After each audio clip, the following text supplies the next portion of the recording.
All right, we're going to do a quick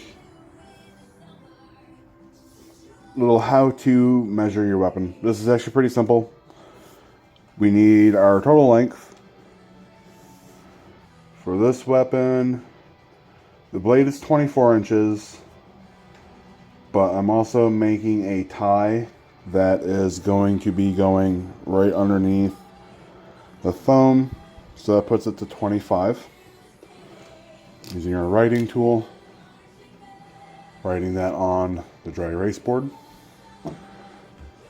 Circumference. If your weapon is uniform all the way down, you only need one circumference measurement. This one is exactly 8 inches. The last one I like to get, sometimes this matters, sometimes it doesn't. I like to measure across the tip. It's 2.5.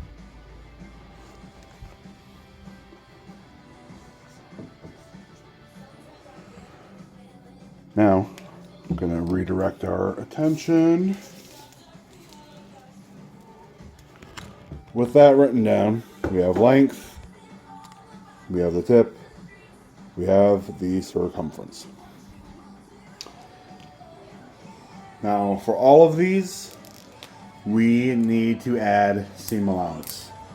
Whatever your seam allowance is, you're going to want to double it. So circumference, doing 8. I want it 8.5. Or rather, the allowance. So we're doing seam allowance is half. So times 2. Tip isn't really going to matter for this part. Length. We need seam allowance at the top. We're going to need seam allowance at the bottom because we're doing that hem. 25. We're going to do a 1-inch hem, so that puts us at 26. And then we're going to do half an inch. So with the seam allowance, there's another 1.5 in total.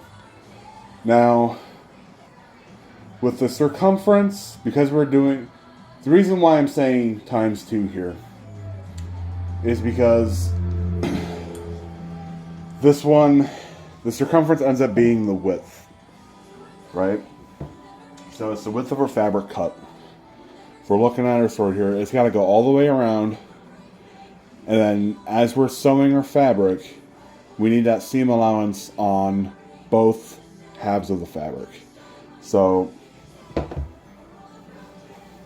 because what's going to end up happening is wherever we're sewing it shut, I'm going to actually show you the fabric here.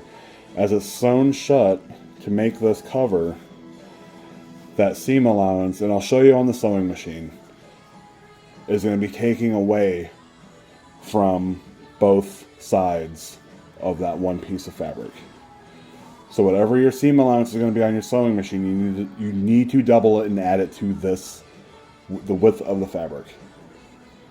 So we're going to be cutting this down to being 9 inches wide by 26.5. I'm a little paranoid with that. I always add at least a half an inch. I always run up to the next inch. Tip is important because we're going to be figuring out how to get rid of the bunny ears, which you will see as we actually start sewing. So next step is cutting.